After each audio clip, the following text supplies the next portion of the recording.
జాతీయ వృద్ధి రేటుతో పోలిస్తే ఏ వృద్ధి రేటుతో పోలిస్తే జాతీయ వృద్ధి రేటుతో పోలిస్తే ఇది గణనీయమైన పెరుగుదలను సూచిస్తుంది. సో తెలంగాణ ఐటీ ఎగుమతులు దాదాపు 31.44% వృద్ధి చెందాయి. అంటే ఏదైతే మనం చెప్పుకున్న ఐటీ ఎక్స్పోర్ట్స్ ఏదైతున్నాయో, ఐటీ రంగానికి సంబంధించిన ఆ యొక్క ఎగుమతులు అనేవి ఏదైతున్నాయో గత సంవత్సరంతో పోలిస్తే ఎంత శాతం వృద్ధి చెందిందంటే 31.4% అనేది వృద్ధి చెందింది.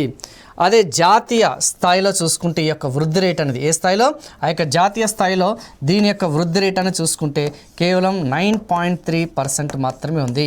సో ఇక్కడ మీరు క్లోజ్గా అబ్జర్వ్ చేస్తే, ఓకేనా, క్లోజ్గా అబ్జర్వ్ చేస్తే ప్రీవియస్ వీడియోలో మనం ఏం చెప్పుకున్నాం, సేవారంగం ఐటీ సెక్టర్ పక్కన పెట్టండి, సేవారంగానికి సంబంధించిన గ్రోత్ రేట్ పరంగా, సేవారంగానికి సంబంధించిన వాటా షేర్ ఏదైతే ఉందో గుర్తొచ్చిందా లేదా, 66% షేర్ పరంగా చూసుకున్న, సేవారంగానికి సంబంధించిన ఎంప్లాయ్మెంట్ ఏదైతుందో ఉపాధి అవకాశాలు చూసుకున్న మన తెలంగాణ రాష్ట్రం అనేది అధికంగా ఉంది వెన్ కంపేర్డ్ విత్ ద జాతీయ స్థాయిలో అన్న సంగతి మీకు ప్రీవియస్ సెషన్లో కంక్లూజన్. ఇవన్నీ కూడా ఆల్రెడీ ఒకసారి చెక్ చేసుకోండి, మీరు రాసుకున్న నోట్స్ ఏదైతుందో ఖచ్చితంగా దాని ఆధారంగానే మీకు క్లియర్గా ఎక్స్ప్లెయిన్ చేయడం జరిగింది. అయితే ఇక్కడ ఐటీ సెక్టార్ అనేది కూడా మీరు క్లోజ్గా అబ్జర్వ్ చేస్తే, ఐటీ రంగాన్ని కూడా మీరు క్లోజ్గా అబ్జర్వ్ చేస్తే 31.4% ఇక్కడనే తెలంగాణ డామినేషన్ అనేది క్లియర్గా స్పష్టంగా మనకి తెలుస్తుంది.